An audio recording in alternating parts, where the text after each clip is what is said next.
Kalyanpur fire station প্রথম message পাই আগুনের, যে মোল্লার গাবতলী মোল্লার বস্তি বা বদরের বস্তি বা শাহী মসজিদ বস্তি যাই বলি না কেন, এখানে আগুন লেগেছে। তো সাথে সাথেই আমাদের কল্যাণপুর স্টেশন থেকে আমাদের টার্ন আউট আসে। এখানে আসার পর আমাদের আগুনের অবস্থা বা আগুনের ভয়াবহতা দেখে সাহায্য চাই রেসপন্ডিং অফিসার। এরপর আমরা পর্যায়ক্রমে মোহাম্মদপুর, তেজগাঁ এবং মিরপুর থেকে মোট 8টা ইউনিট এখানে কাজ করি।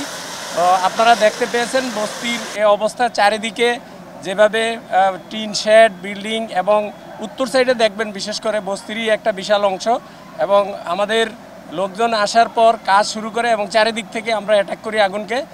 কালার এক্সপার্ট, জর্জ স্যাপ এবং মাইল্ড অন হ্যান্ডস টেকনোলজি সমৃদ্ধ অরিক্স ক্রিস্টাল ওয়াশ আপনার যার ফলে আগুনটা ছড়াতে পারে না। আগুন কিন্তু অনেক ছড়াতে পারতো। আপনারা যদি দেখেন উত্তর দিক এবং উত্তর পূর্ব দিক অনেকটাই একেবারেই নিয়ারেস্ট সাথে লাগানো একটা চিকন মাত্র গলি, শুধু আমাদের লোক ওয়ালের উপর দিয়ে গিয়েছে, ওখানে গিয়ে আগুনটাকে নির্বাপন করতে চেষ্টা করছে এবং আমরা আগুন নিয়ন্ত্রণে নিয়ে আসছি। আমরা 3:36 আগুন আমরা নিয়ন্ত্রণে নিয়ে আসছি। এখনও আমাদের ড্যাম্পিং ডাউন চলছে, ভিতরে কাজ চলছে। আপনারা দেখতে পাচ্ছেন টিনের নিচে এখনও ছোট ছোট আগুন আছে, ফ্লেম আছে। টিন সরিয়ে সরিয়ে আমরা কাজ করতেছি।